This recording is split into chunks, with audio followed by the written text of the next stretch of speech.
Would you like to see my mask?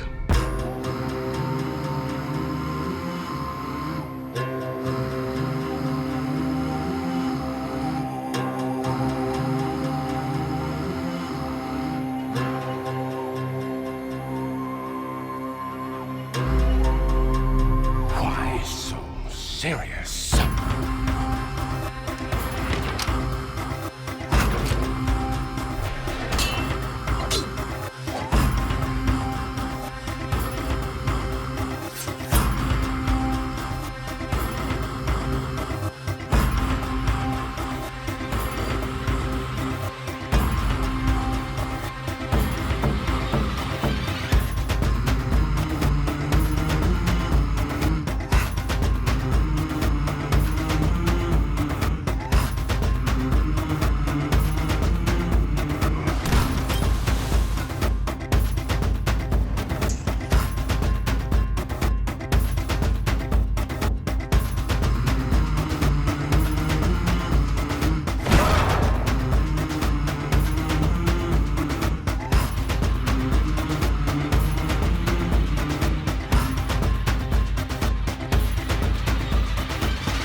It's the 30th of July, 1970, London. Brendan and Christina Nolan are on their way to the hospital, where their second son will soon be born.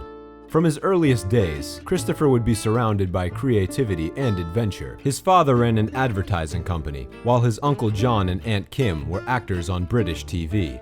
The family quickly introduced the child to the world of film. Nice. His mother was a stewardess, and would take her family to her hometown in Illinois a few times a year. It was in a provincial town in the heart of America that 6-year-old Chris ended up at a viewing of Star Wars Episode 4.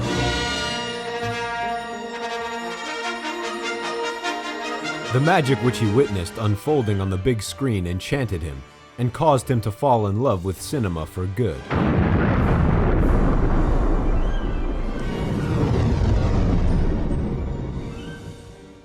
A few weeks later, the Nolans returned to London. Here the movie had not even begun showing and the child recounted the events of the film to all of his classmates. Father finally gave in and let his son use his Super 8 camera. It sealed Christopher's fate. His 2-year-old brother Jonathan became his set designer and helped him to build sets made of toilet paper rolls and egg cartons. Their uncle on their mother's side worked for NASA and provided the 7-year-old director with footage from the Apollo mission. A month later, the world was graced with the film Space Wars, the premiere of which was limited to the Nolans' living room. Though this didn't bother Christopher in the least, the young filmmaker had chosen his path and would never stray from it. You know how you're supposed to have a character arc in screenplays?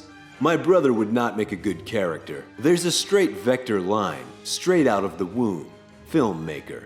Over the next 10 years, while in pursuit of new perspectives, Chris shattered a few cameras, went to see a rerun of Stanley Kubrick's 2001 A Space Odyssey, which replaced Star Wars as his favorite, filmed 10 more home movies, and convinced his family that he would one day become a director.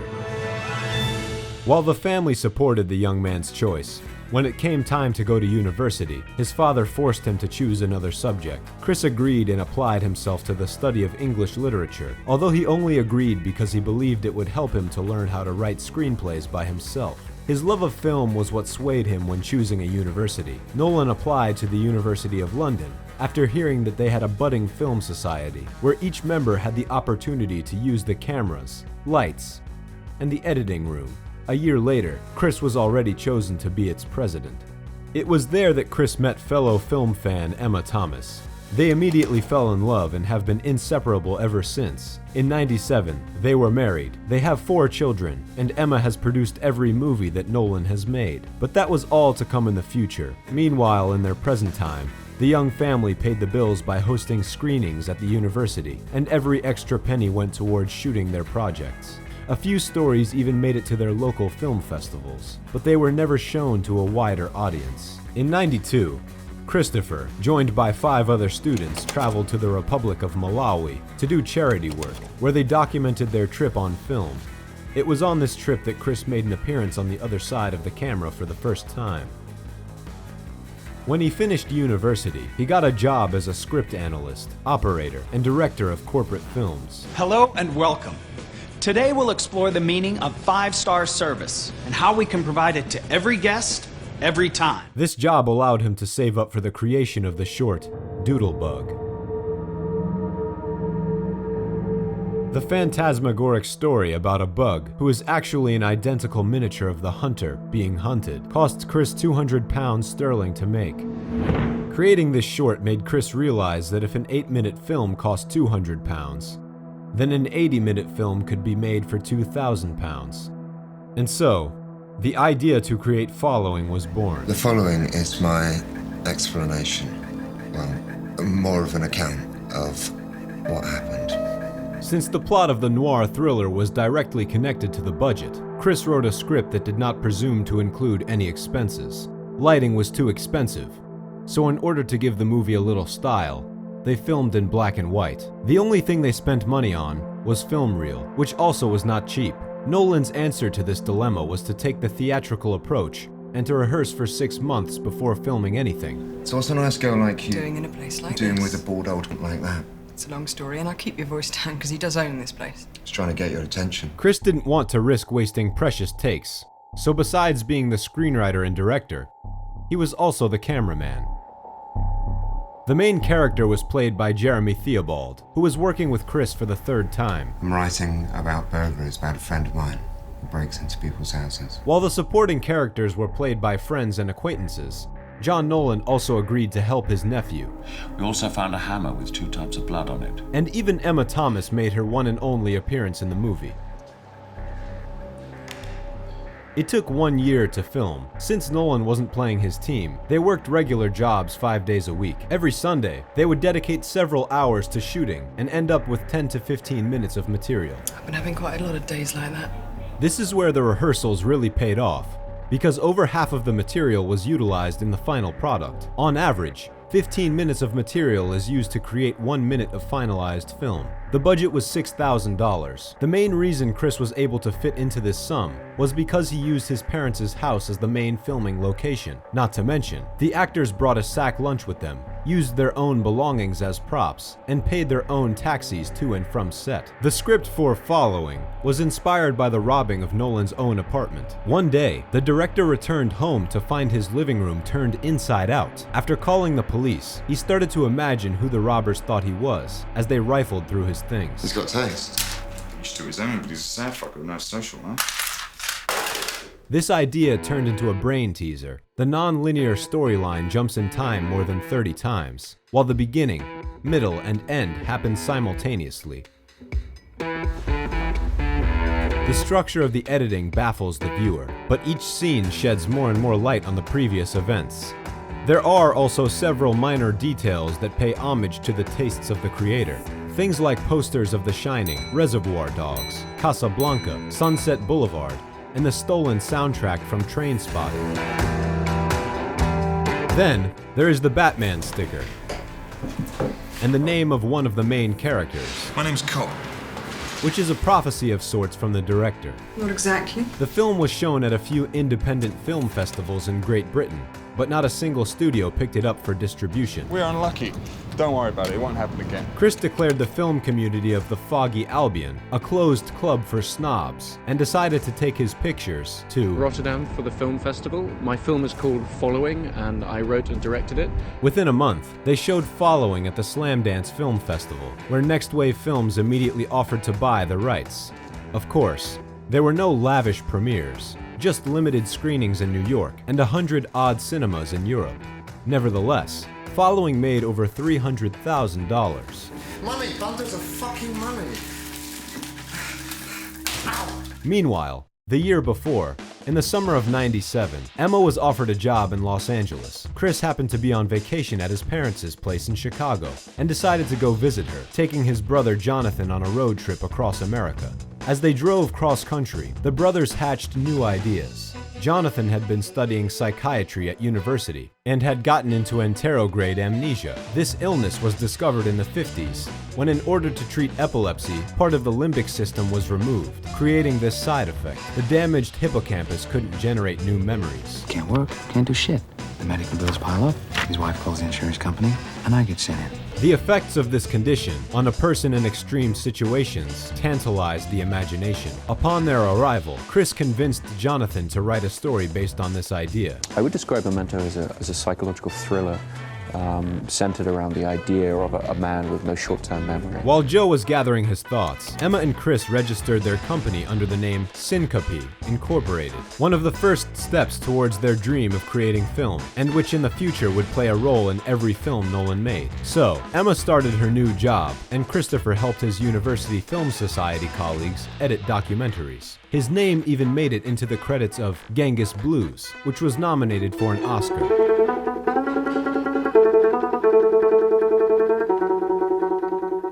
In a few months, Jonathan sent him the first edition of the story, Memento Mori. Christopher immediately wrote a script, which was also partially inspired by the novel Waterland. In the process, the plot and main characters were changed, and the only aspects left from his brother's version was the backstory and description of the illness. Nolan once again chose a non-linear narrative, but a much more confusing one than in following. So we alternate scene here, scene there, scene there, scene there, scene there, scene there, and they meet towards the end of the film. The story flowed backward, which led the viewer to experience similar sensations to the protagonist. Nolan deliberately bet against a widely accepted sociological theory of the time, called the pizza delivery theory. According to research, the plots of TV shows and series should be written in such a way that a person could get up from the TV to receive a pizza delivery, and when he returned to the screen, not have missed anything. In Nolan's case, if someone left the screen for several minutes, they would completely lose their ability to solve the puzzle of the plot. Don't believe his lies. Emma fell in love with the plot and took the script with her to work. There she showed it to her colleague Aaron Ryder, a producer at Newmarket Films. He read it in one sitting and called it the most innovative script he had ever seen. Nolan was given a real project with a budget of $4.5 million. Considering his past experiences, it would seem an incredible sum of money. But producing a professional film is much more difficult than a feature film, which costs $6,000. Memento is a studio project, which means you can't film without permission, and you can only hire people who are members of workers' unions, which have minimum wage requirements. When you create something of this level, your cameraman, editor, lighting designer, and director can't all be the same person, and a team costs money. You're in this in-between world where you can kind of afford certain things, but you can't quite afford to pay people properly, and so you don't have the money to do anything. Chris's main job was to delegate responsibilities. Before, he had directed from behind the camera and had never imagined the process differently, so finding the right director of photography took almost as much time as finding the cast. First candidate was Peter Deming, who had filmed for Sam Raimi and David Lynch. Excellent choice.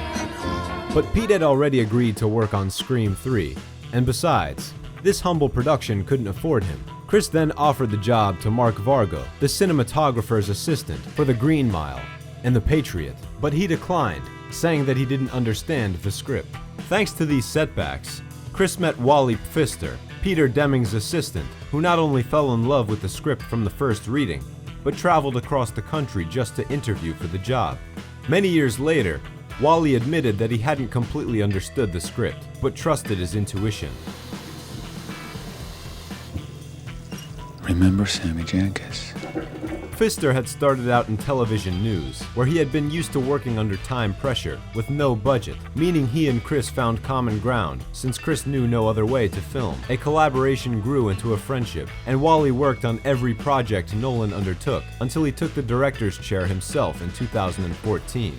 Next, Christopher undertook the meticulous pre-filming preparation. This method would be constant throughout his film career. The script traveled through the hands of many of Hollywood's elite, including Brad Pitt, who took an interest, but couldn't commit because of the intense filming schedules for Fight Club and Snatch. Chris was determined to get a star in his cast, and discussed the script with Charlie Sheen and Aaron Eckhart, but in the end, chose a less popular figure. The Australian actor Guy Pearce had only just been discovered thanks to LA Confidential, but in the city itself, was just considered a hopeful talent. The only thing which worried Nolan was Guy's appearance. The former bodybuilder weighed more than 220 pounds. Were you working out every day? I used to work out a lot. I was actually a bodybuilder when I was quite young, so But Guy liked the script so much that he lost over 30 pounds for the role. I'm disciplined and organized. He was the perfect candidate for the debuting director, who had not only found his Leonard Shelby, but had saved some serious money as well. How do you know that? Oh shit, that's true, it fits. The search for the actress to play Natalie ended after Nolan saw The Matrix. Christopher offered the role to Carrie-Anne Moss. Well, that's me. Yeah, we met before, right? The actress agreed, and also suggested that Chris consider Joe Pantoliano, whom she had befriended while making the fantasy action film. I know what you're thinking. Because right now I'm thinking the same thing. The director was unsure about this choice, but after one audition, Joe was welcomed into the cast. I guess I've already told you about my condition. Oh, well, only every time I see you. The role of Teddy is arguably one of the best of his career. I guess I've told you about my condition. Only every time I see you. And most of his improvisations and ideas made it to the final edit of the picture. A car this nice you should lock. Who the fuck are you? Teddy? Your buddy? Prove it. Sammy. Remember Sammy? You told me about Sammy. Steven Tobolowsky received his role thanks to his personal experience. A few years before filming the movie, he had been taking an experimental drug that had caused partial amnesia. I did something wrong. You did something wrong. Now we're gonna deal with it. We'll figure out. We're gonna try a little harder. He amazed Christopher with his understanding of the process and feelings of the character, especially since Christopher hadn't even written the part of Sammy Jankis yet. However, after the first few rehearsals, it became clear that no script was necessary. Steven improvised every single line, which ended up in the final version of the film. Just pick up any 3 objects. That's a test? Hey, where were you guys when I did my CPA? Sorry. But the main improv talent was Guy Pearce. He and Tobolowsky improvised every black and white scene. Later, he went to the studio to record the internal monologue parts, and Nolan gave him complete creative freedom. Do I know this guy? He seems to know me. The majority of these lines were also made up on the fly. Oh, I'm chasing this guy. No, he's chasing me. Nolan's experience of backyard filmmaking, with a small budget, helped him to film the picture in 25 days while driving around the outskirts of Los Angeles. What are you talking about? These tracks are only a few days old. Tracks? What are you, Pocahontas? The main location was a motel. Nolan chose it because of its confusing layout, which reflected the complexity of the film. So how many rooms am I checked into in this shithole? Just 2. So far. Well, at least you're being honest about ripping me off. Well, you're not going to remember anyway. Over 100 time jumps in Memento. The beginning is shown in the middle, while the first scene is actually the end. The events of this scene, while the sound effects play in the correct order. The reverse processing of the Polaroid is a metaphor for Leonard's fading memory. For those viewers who did not appreciate the creative editing, the film in chronological order was added to a collector's edition DVD, though in order to watch it, you had to pass a memory test. By the way, the Honda Civic in this scene next to the main character's car is the director's own, the very car in which Christopher and Jonathan gave birth to Memento. The film is full of similar symbolic details, from the tattoo salon named in honor of Emma Thomas, to Teddy's number which coincides with Marla Singer's from Fight Club. Nolan added a myriad of interesting details for attentive viewers. You bluff it to seem less of a freak. Nolan spent 6 months editing with Dottie Dorn, and a year later, their work will be dubbed a breakthrough in the film industry. Black and white scenes, they run forwards. If you stick them together, they actually overlap in the same way that the backwards scenes overlap. Who is this? At this point, there was still no talk of a premiere. Because he didn't have enough money, Chris was forced to cut out a few songs from the soundtrack. He had dreamed of incorporating Radiohead's Paranoid Android into the finale. But the rights to it cost more than all the other songs on the soundtrack put together. Somebody's gotta pay, Lenny. Somebody always pays. It took 6 months of preparation for Memento to premiere ready, because of the difficult plotline and lack of famous names on the bill. During this time, they switched distributors countless times. In the end, Newmarket had to take the distribution upon itself for the first time. This risky move exceeded all expectations. The film made over $40 million and brought fame to all who took part in it. Thank you. Christopher was especially pleased by the praise from neurophysiologists, who said that Memento depicted memory and its functions better than any other artistic work. I've told you this before, haven't I? Yeah, I mean, I don't mean to mess with you, but it's so weird. Chris spent the spring and summer of 2001 at festivals and going on a promotion tour. At the beginning of the next year, went to the Golden Globes and the Oscars, where he was nominated for Best Original Screenplay. Technically, he should have been nominated for the Best Adapted Screenplay, but wasn't, because Jonathan only published Memento Mori in Esquire magazine 2 months after the film came out. Fortunately, Nolan did not receive a single statuette. Yeah, it's tough. It's almost impossible.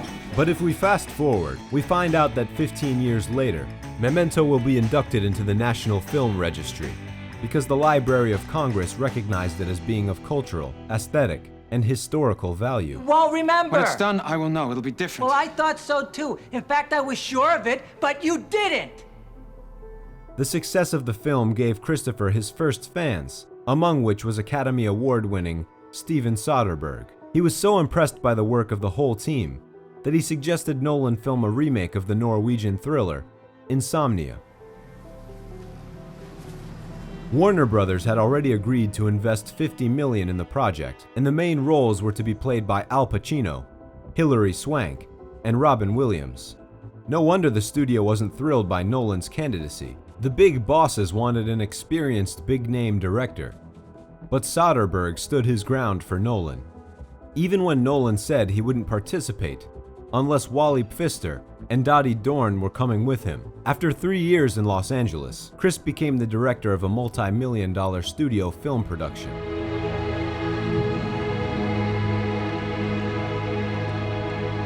Before leaving for location in Canada, Nolan rewrote the screenplay, got rid of some grisly scenes, altered the motives behind the characters, and changed the finale. Thanks to Chris's involvement, the story acquired a Hitchcock-like atmosphere and focused on the surreal experiences of the main character.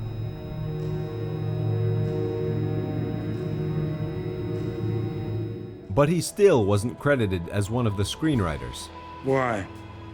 Chris and Al Pacino interviewed dozens of people suffering from insomnia and developed a visual style based on their stories.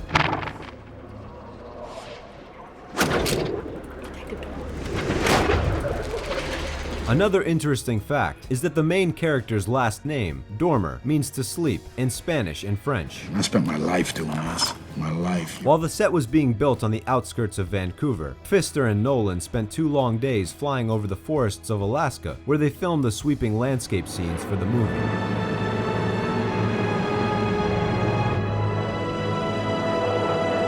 After that, they traveled to British Columbia, which impressed them with its amazing views and wild nature. As they were filming in the forest, there was an avalanche nearby, which made it into the footage of Wally Pfister's assistant. You out of the lake house. It's the raising water levels that'll be a problem. As for the episode in the fog, that turned out to be an incredible obstacle.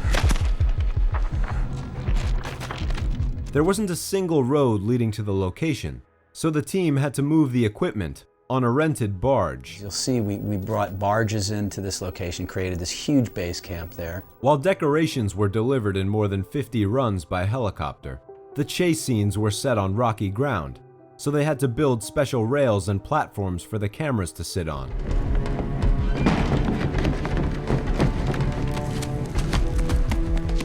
Then, of course, there was the fog itself. In order to create it, there were technicians with fog machines walking the shoreline while boats circled nearby with more serious tech.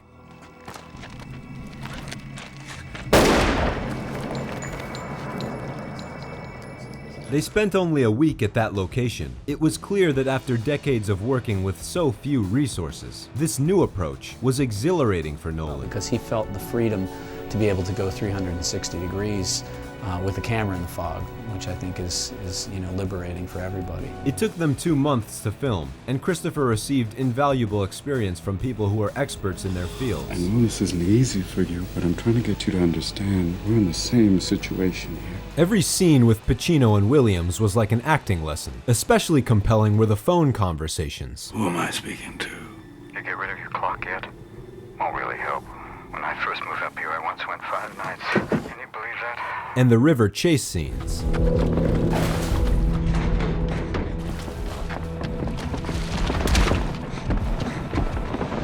Filming finished in July of 2001, and then Christopher and Dottie Dorn spent over 6 months editing. I had to make sure you'd follow through. I know this is hard for you.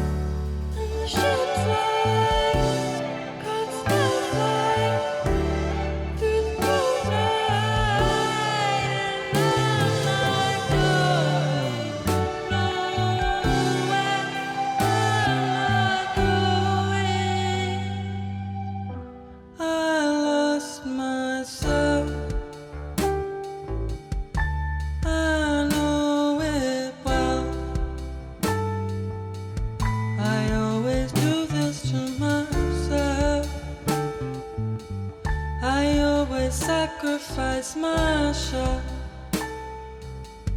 Oh darling, won't you look at me? I can't take this uncertainty, but I'll buckle down before I leave.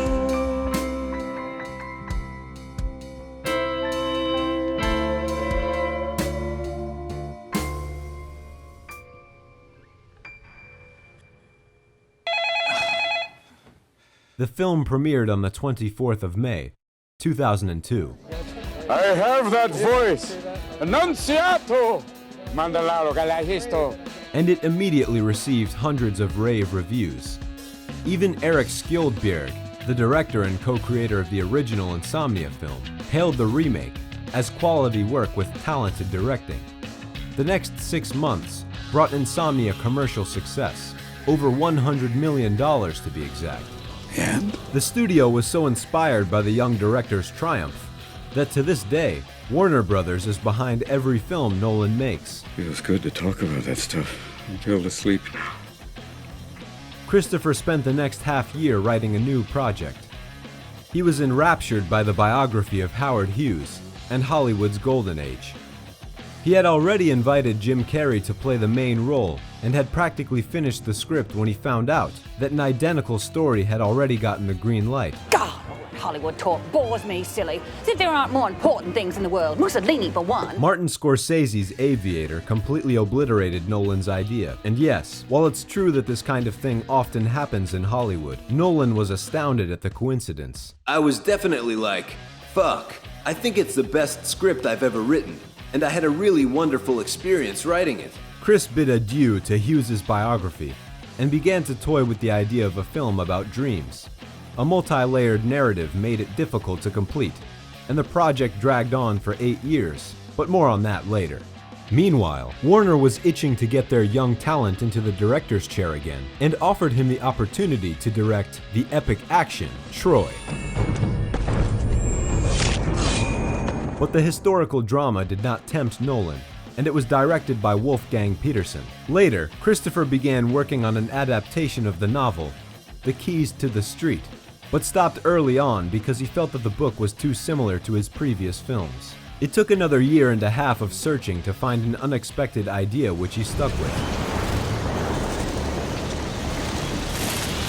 Back in 1999, when Christopher wasn't even dreaming of working with Warner and was enjoying the meager success of his first film, the studio was preparing a reboot of the Batman franchise. Darren Aronofsky was to direct. Clint Eastwood was to be invited to play Bruce Wayne, and Frank Miller, who had authored a series of Batman comics, was to write the screenplay. The script included a homeless Bruce Wayne and an Alfred, who was a black auto mechanic, Big Al for short. The story itself was to take place in Tokyo. This flight of fancy scared the big guys at Warner and blocked the script. Aronofsky left the project to film Requiem for a Dream.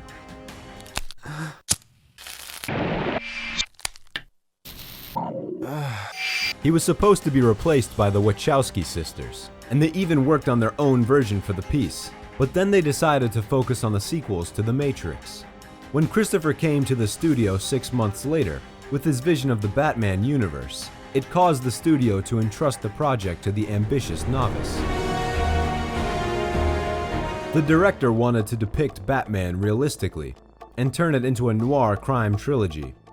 In order to adapt the comics to the screen, he needed the help of an expert in that field, and Warner hired David Goyer, whose name was closely associated with the success of The Crow, Dark City, and Blade. You might like it. Nolan, Goyer, and production designer Nathan Crowley, who had become friends with Nolan on the set of Insomnia, shut themselves off in Chris's garage for the next 6 weeks. It was in August in LA, in the garage, with the washing machines, so we had to take the day off when the cleaner came around because they'd leave the dryers on and get way too hot. During that time, they wrote the script, developed the visual style, and basic storyboard.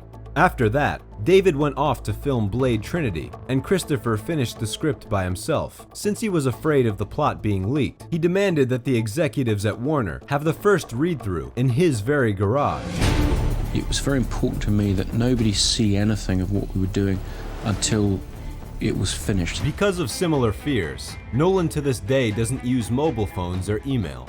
Despite this slight paranoia and strange meeting place, the producers loved his work, especially his idea to remove the R rating from the picture. Not the youngest kids, obviously. I think what we've done is probably a bit intense for them. But I certainly didn't want to exclude the sort of 10 to 12-year-olds. Because as a kid, I would have loved to have seen a movie like this. And well, Batman got the green light, and Warner set aside $150 million for the creation of the film. Now the director faced the most difficult casting of his life. The studio wanted Nolan to choose Ashton Kutcher for the lead, but Chris convinced them to not choose a comedic actor for the noir thriller. Shut up, dude! Afterward, they auditioned dozens of actors, from young talents like Heath Ledger to the seasoned David Duchovny. Heath and Chris both admitted, by the way, that the lead role was not a good fit, but agreed to work together in the future. Nolan could not decide between 6 options. Goyer's favorite, Jake Gyllenhaal, a suitable match like Henry Cavill, Billy Crudup, Joshua Jackson, or Cillian Murphy, and Christian Bale, who had especially impressed with their acting. The director invited them all to a group audition, where he immediately came to a decision. Name? Bruce Wayne. Bale received the lead role. Well, a guy dresses up like a bat clearly has issues. But Nolan was so impressed with Murphy's talent that he offered him the role of Scarecrow, Batman's arch-enemy. Would you like to see my mask? Before Murphy, the role was supposed to be given to either Ewan McGregor or Marilyn Manson. I respect the mind's power over the body.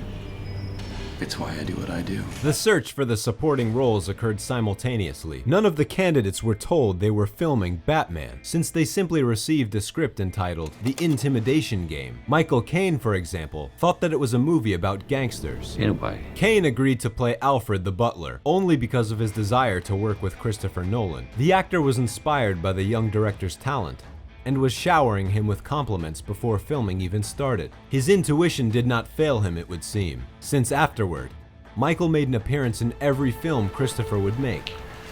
Very well. Lucius Fox was almost played by Lawrence Fishburne, but David Goyer convinced everyone to add Morgan Freeman to the cast, because he had written the part with him in mind. I think I have just the thing. Though Freeman was a Batman fan and had read the comics since he was 9 years old, he only found out about the existence of his character when he read the script. That won't stop a man like you now, would it? I suppose not. The character Rachel Dawes was not in the original graphic novels. She was written specifically based on Katie Holmes, who gladly joined the project. We have the best of the best people working on this movie, so it's like, wow, okay. What do I do now? Christopher had wanted to give the role of Henry Ducard to Guy Pearce, but no one supported his idea. The actor was considered to be too young. What the fuck is wrong with you? Then, the creators came across Gary Oldman, who had many similar roles under his belt.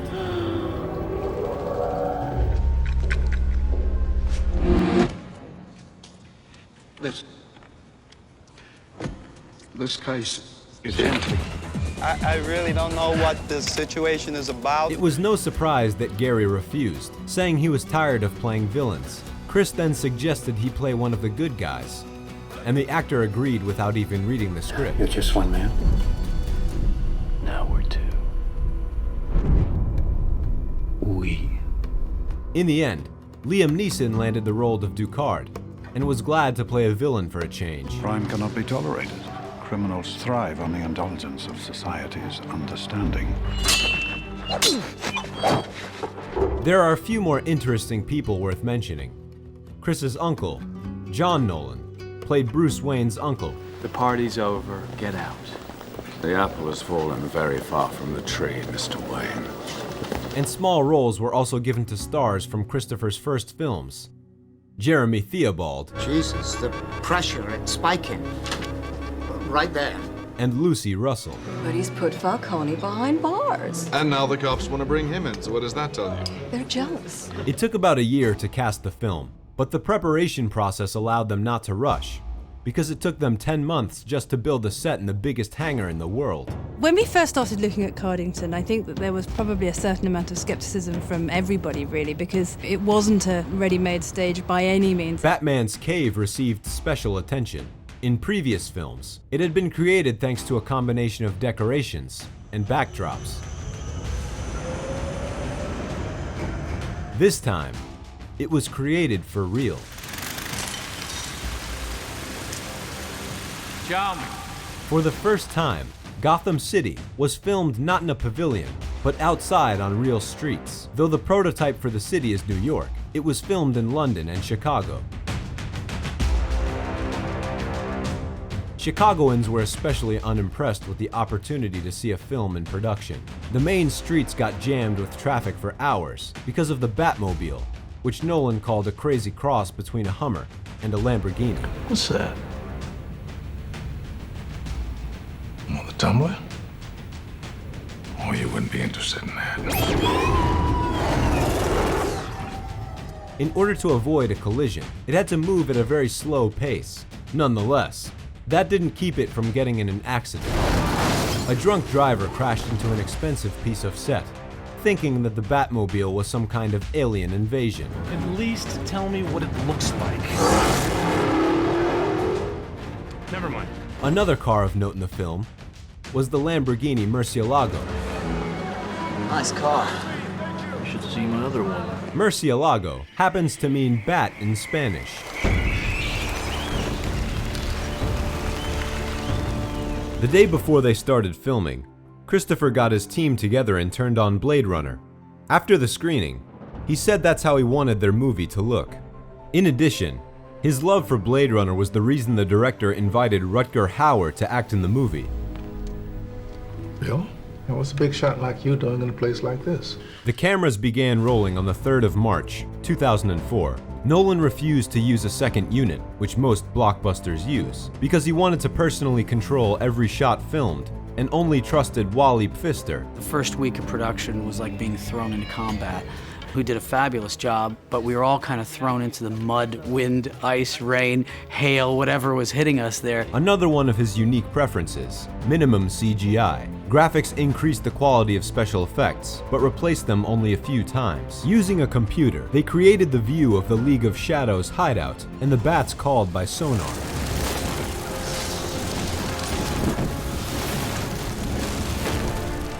Every scene that had less of them involved real bats. Blessed bat again, sir.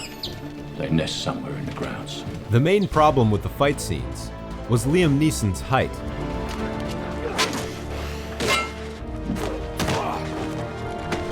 During the ninja segment, the extras had to be placed on pedestals, but towards the end of the film, Liam used a simpler technique. Christopher just asked him to slouch.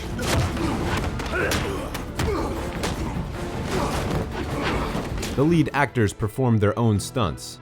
Only after they finished filming the sequences, they were replaced by stuntmen who were used to film the long shots.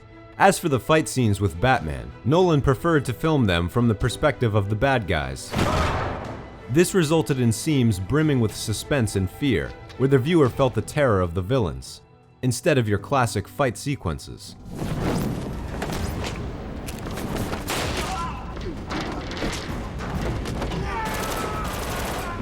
Besides, it's hard not to notice that Batman never once actually hits an opponent in the shot.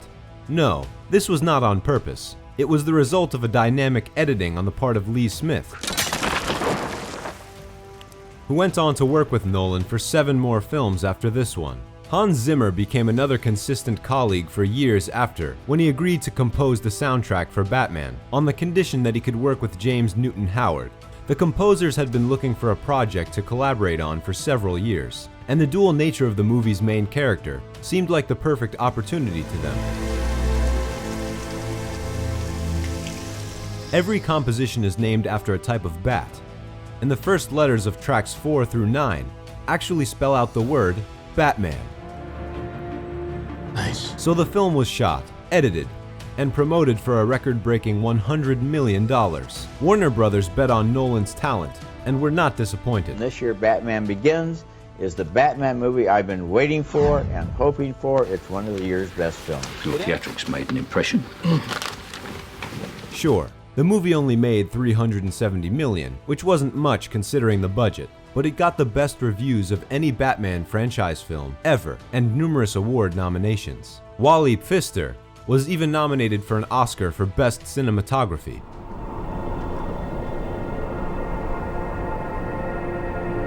The movie's strongest aspect is its realism. The plot shed light on Batman's origin, his cool gadgets, the hero's motives, as well as the character and psychology behind the Dark Knight.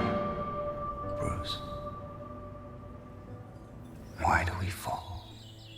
By the way, it was Batman Begins that inspired Michael Wilson and Barbara Broccoli to launch the James Bond remakes.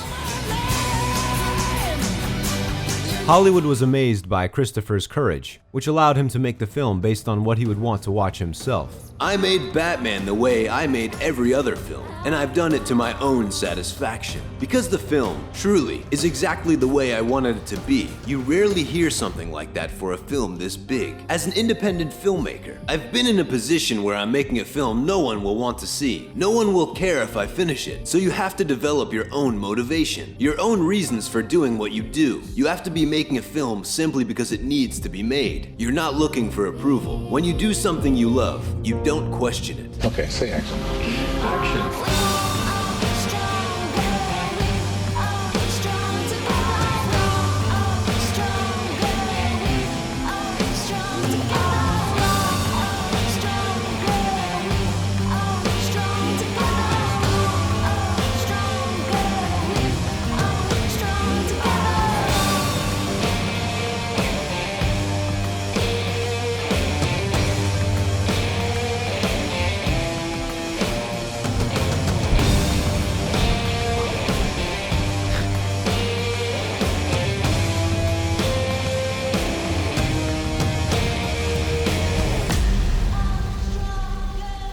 In order to talk about the next project, let's rewind to 6 years ago.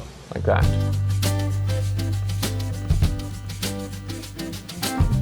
The year 1999. Our young director was almost finished editing Memento, while tapes of his first film were traveling the globe. On another continent, the writer Christopher Priest was gearing up to sell the film adaptation rights of his novel The Prestige to Sam Mendes, the director whose American Beauty had just been nominated for 7 Oscars. The deal was all but signed when Christopher received a package in the mail containing a tape of the following. And that's when I started shadowing. Shadowing?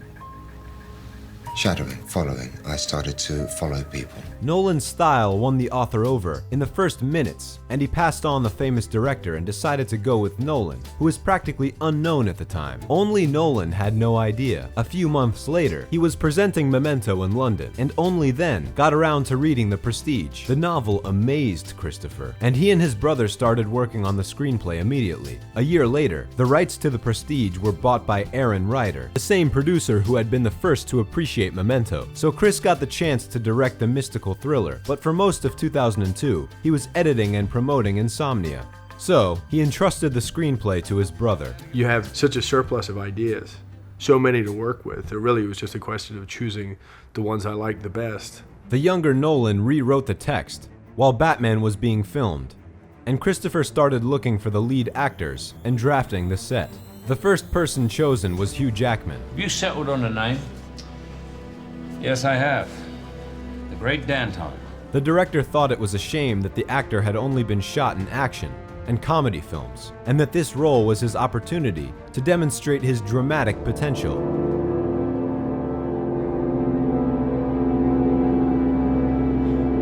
Hugh accepted and brought a lot of innovations to the role, while drawing inspiration from the famous illusionist, Channing Pollock.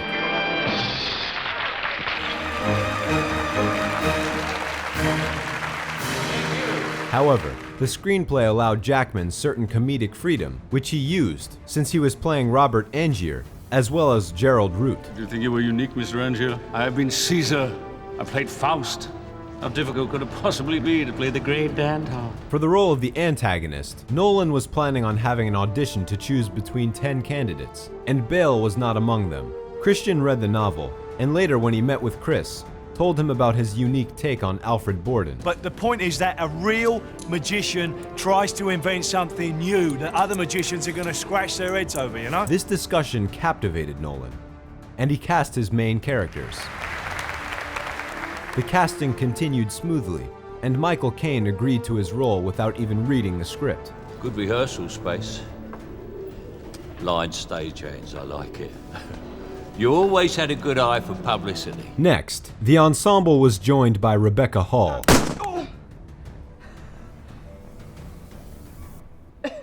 How's that? And Scarlett Johansson. You here to steal the rest of my show? No, I'm here to give your show what it's missing. Yeah? What might that be? Me. As for Nikola Tesla, Christopher only ever had one person in mind. Since he needed extraordinary charisma, not acting experience, he approached the musical legend, David Bowie. He seemed to be the only actor capable of playing the part. He had that requisite iconic status, and he was a figure as mysterious as Tesla needed to be. Despite the director's enthusiasm, the singer refused. Nolan then traveled to New York and insisted that they meet in person. 2 minutes after shaking hands, Bowie acquiesced. Go home. Forget this thing. I can recognize an obsession.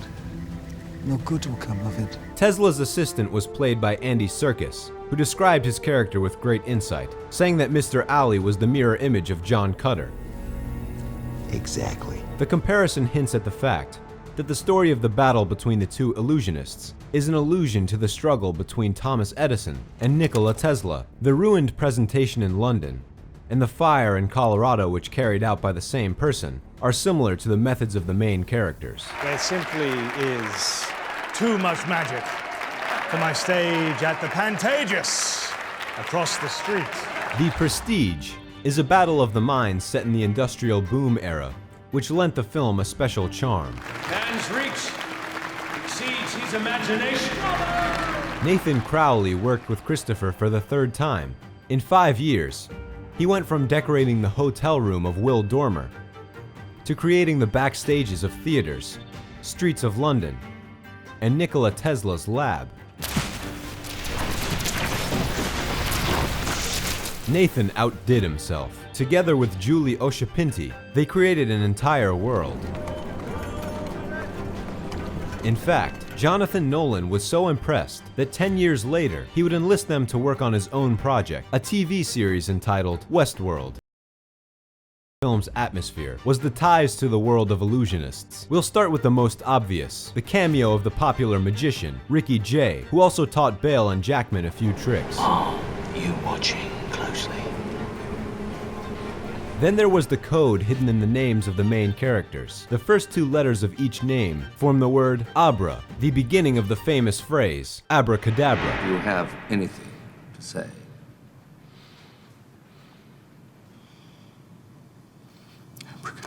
Also, almost all the famous illusions of the late 19th century were depicted in the film.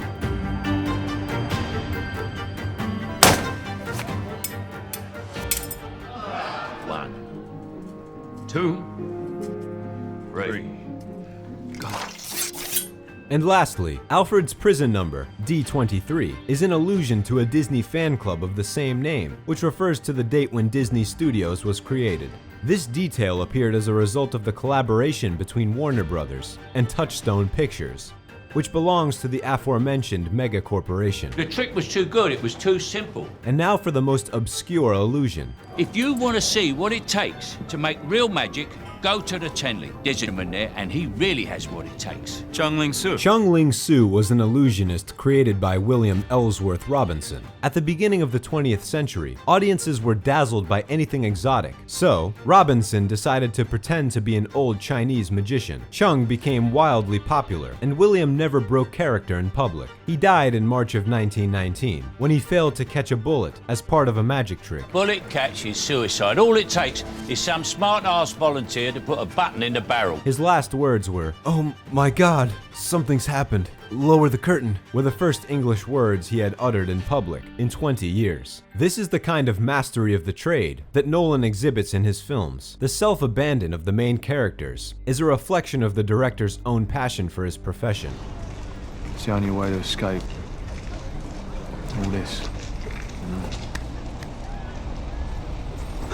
They finished filming in April of 2006, and for 3 long months, Chris and Lee Smith worked their magic on some very difficult editing. Now, you're looking for the secret, but you won't find it. The narrative jumped in time 100 times, which meant an average of once a minute. But here at the turn, I must leave you bored. The transition style between scenes was consistent with Nolan's first movies and turned the thriller into 2 hours of pure suspense.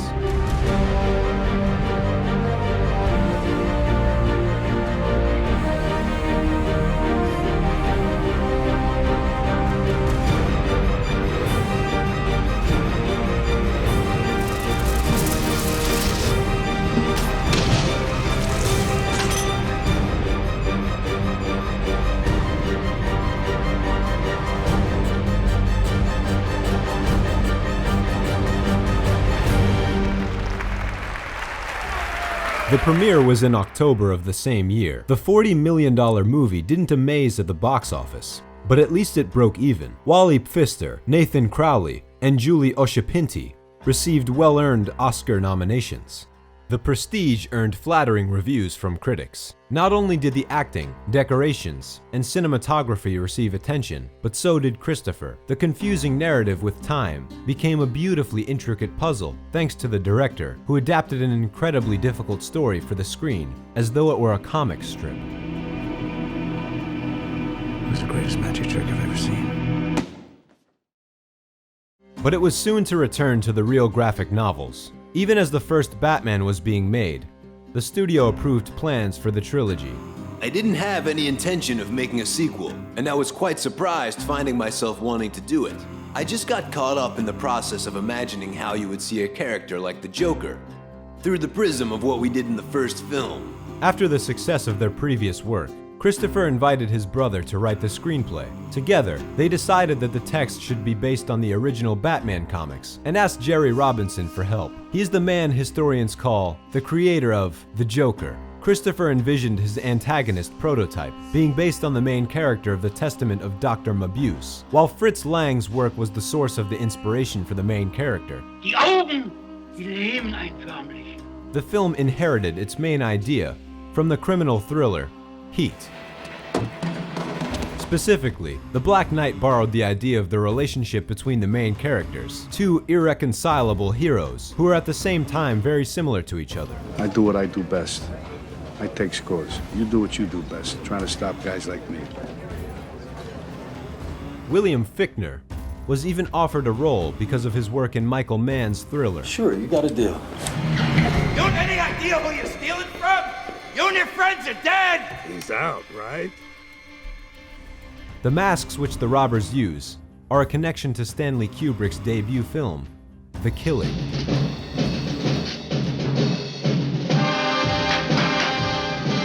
When writing The Dark Knight, the Nolans avoided using most of their typical moves, like flashbacks, time jumps, or even riddles. They showed the audience who is behind the villains at the very beginning.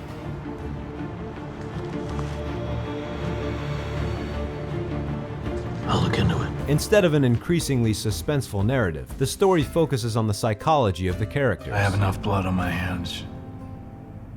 And I've seen now what I would have to become to stop men like him. Of course, in order for this to work, the actors had to be perfectly chosen, so the casting was vital to the movie's success. Warner Brothers was able to keep all of the actors from the first film, except for Katie Holmes, who wanted to take part in the crime comedy Mad Money. So why not? Why not seems like a really bad reason to do something, don't you think? Why? It was thought her role would go to Emily Blunt or Rachel McAdams, but eventually it was given to Maggie Gyllenhaal. Did you mean it? Yes. The switch didn't particularly bother fans, but Maggie recounts that she was initially frightened by the scope of the blockbuster and the extreme stunts, since she had only starred in smaller independent films. Let's not do that again. Before the release of Batman Begins, David Goyer had planned on dedicating a film each to the Joker and Harvey Dent. But after the Nolan brothers combined them into one film, they had to find two equally incredible actors simultaneously. The director wanted the district attorney to be played by Matt Damon, but was unable to convince him because he decided to act in Steven Soderbergh's The Informant. I did the right thing. Hugh Jackman was interested in the role, but after seeing Thank You for Smoking, Christopher realized that Harvey could be perfectly played by Aaron Eckhart, who reminded the director of a young Robert Redford. Things are worse than ever. Yes, they are. But the night is darkest just before the dawn. The actor had wanted to play in Nolan's film 8 years prior in Memento, and agreed without even reading the script. Okay, fine. You either die a hero, or you live long enough to see yourself become the villain. Aaron based his persona on Robert Kennedy, whose career and thirst for revenge reminded him of Harvey Dent. Dad, how does it feel to be the biggest hero in Gotham? No, I'm no hero. Gotham's finest, they're the heroes. David Goyer, by the way, always maintained that Harvey was the main character of The Dark Knight. Just tell me it's not Wayne, the guy's a complete... What are you doing? As for the Joker, Christopher had chosen the actor 3 years earlier. From their first meeting, he planned to invite Heath Ledger to the cast, and after seeing Brokeback Mountain, couldn't imagine anyone else. Such a lack of vanity. This was an actor who wasn't afraid to bury himself in his character to a massive extent. Yes, people were perplexed at my choice, but it was the easiest decision of my directing career. Me? Surprisingly, when the film was announced, the press judged Christopher's choice to be unfortunate, especially since Robin Williams, Paul Bettany, Adrian Brody, and Steve Carell had all shown public interest in the role. And I thought my jokes were bad. Nolan spoke to all the candidates, but their manner seemed to imitate Jack Nicholson's, whose performance is considered to be iconic. I'm crying. You might join me for a week. Ledger, on the other hand, presented a fresh interpretation. Let her go. Very poor choice of words. To get in character, he spent 2 weeks locked in a hotel room, developing his speech. I don't want to kill you. What would I do without you? Go back to ripping off mob dealers? No. Movement and gesticulation. Well, hello, beautiful. You must be Harvey's squeeze. The actor drew inspiration from Alex of A Clockwork Orange, and from members of the Sex Pistols. But now, like, we're facing a cheapskate comedy interrogation act, and it just ain't on, pal. It's a joke. It's a farce. Why don't you give me a call when you want to start taking things a little more seriously? Here's my card. His famous way of licking his lips was something discovered on set. Intricate makeup, including the silicone scar, was always threatening to slide off into his mouth. The slight swish of the tongue would return it to its place. Their code. It's a bad joke.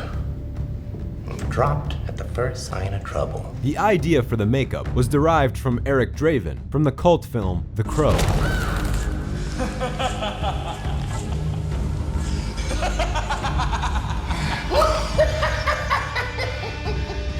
And the artist Connor O'Sullivan based the actual scars on real photos of people who wore the Glasgow smile. In the movie, The Joker shares two legends about the origin of the cuts.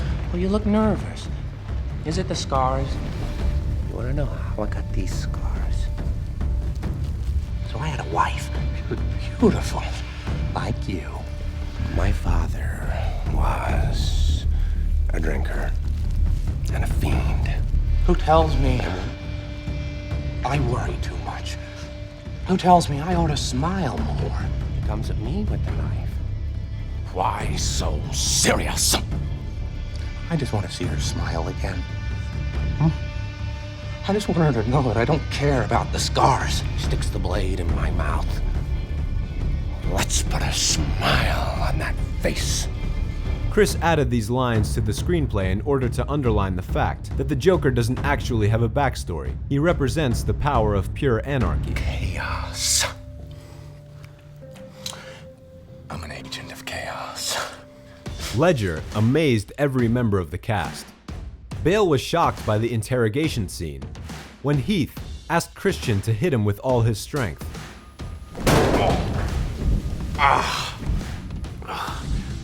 Never start with the head. The victim gets all fuzzy. In the finale, when the Joker had already named the addresses, Batman hits him a few more times. Nolan used this moment to show that the hero had lost his sense of right and wrong and committed an act of senseless violence. But during editing, the last few shots were left out, so as not to make it seem that Batman himself had turned evil. To them, you're just a freak.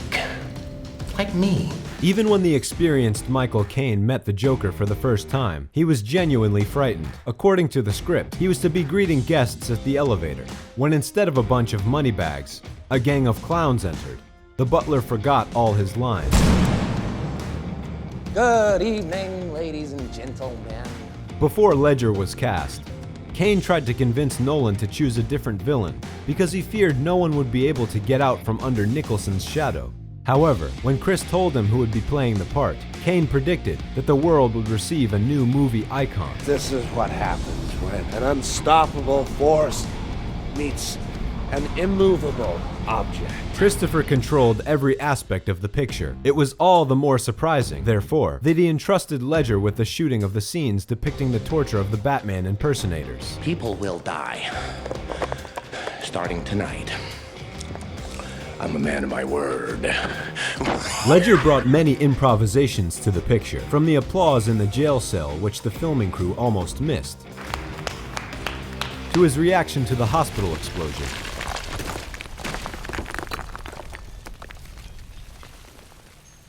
There is a legend that during the explosion, the detonator truly didn't go off. Heath's improvisation turned a failed take, which could have cost hundreds of thousands of dollars, into a moment of genius.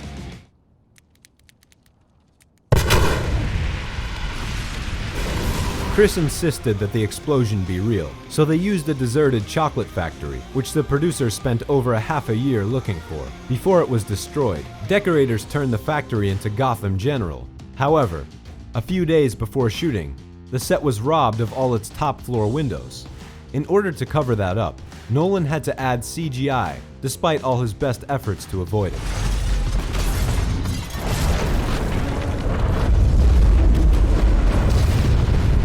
But let's go back a few months. The casting and set were finished by the middle of April 2007, but during the first 3 days of filming, the team didn't shoot a single take. Instead of working on set, Nolan held a movie marathon where he presented the films, which were to set the tone for The Black Knight. Included in the lineup were Heat, Citizen Kane, A Clockwork Orange, Stalag 17, and Batman Begins.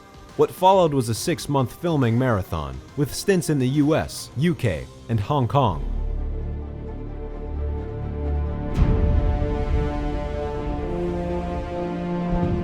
Nolan's obsession with live action reached its peak in The Dark Knight. CGI was only used to enhance the viewer's experience, but wild chases, explosions, and fight scenes were created by an incredible team of pyrotechnics and stunt coordinators.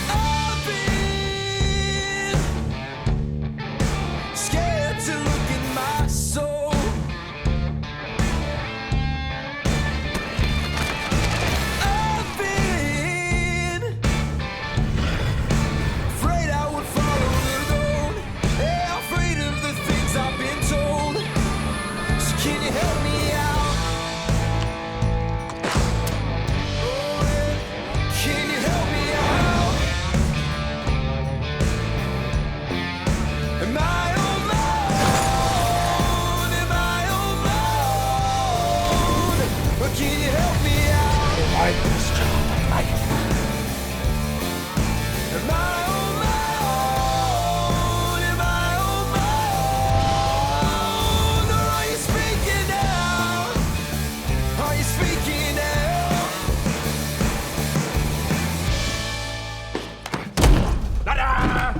It's Now a little about IMAX. The Batman sequel was the first feature film that was partially shot on these cameras. No one knew whether you could shoot action sequences in IMAX, because if you think about it, IMAX is generally a couple of penguins walking across a snowfield. Before, these machines were only used in documentaries about nature and the universe. But if you want that quality, you want that immersiveness, if you have the vision and you want to do it, it's difficult but not impossible, and he wanted to do it. They were rarely used for movies because of their loudness, weight, expensive film, and lengthy development time. Christopher is completely anti-digital cameras and was used to waiting a day to see the result of his work. But it took 5 whole days to develop IMAX film. It also took over 15 kilometers of reel to get 28 minutes, which made the final cut. It's about 9 times bigger, so that's why you get incredible resolution in the IMAX format. The $185 million budget allowed Nolan to pay for any whim, but there were still unexpected expenses. While shooting the Joker's chase, stuntmen broke one of the 4 existing IMAX cameras in the world, which cost $500,000. All you care about is money. This town deserves a better class of criminal. As for innovation, Christopher insisted that most of the Batman's recognizable traits be upgraded. Though a new suit is an obvious choice, it appeared out of a desire to contemporize the design. It'll be lighter, faster, more agile. Perhaps you should read the instructions first.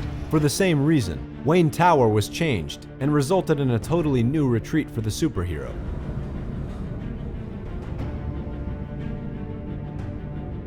The cave was lit by 800 bulbs, which used 1.5 megawatts. Oh yes. After 6 months of shooting, the movie went to the editing stage, where it spent another 6 months. The soundtrack is especially impressive, and the result of much experimenting by Hans Zimmer. I didn't want to write a summer blockbuster, happy, indulgent score. I wanted something that was truly provocative and people could truly hate. James Newton Howard composed a sparkling piece of music for Harvey Dent, which purposefully contrasted with Two-Face. And I promise you, the dawn is coming. The scenes with the Joker include piano strings being played by razor blades. I was trying to get it down to the most minimal thing that could say exactly what I wanted to say. Whatever doesn't kill you simply makes you stranger. And the guitar being played by pieces of metal. Now I see the funny side. Now I'm always smiling.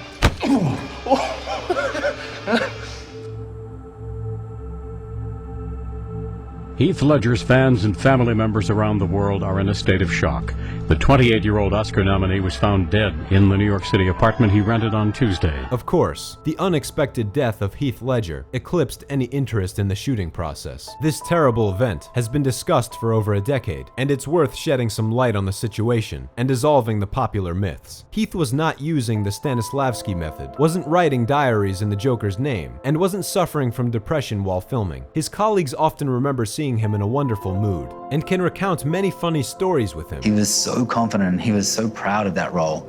He was really excited for that film to come out. The actor's parents confirm this as well. His sister, meanwhile, insists that despite his history with drugs, the overdose on sleeping pills was an accident, as he truly had pervasive insomnia. It's not worth picking at the details of the subject. Better to rejoice at the opportunity to bask in the genius of the talented actor.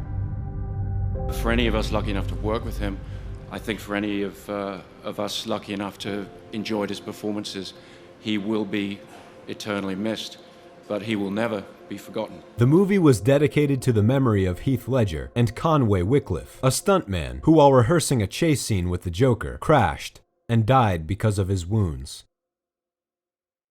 The film premiered on the 17th of July, 2008.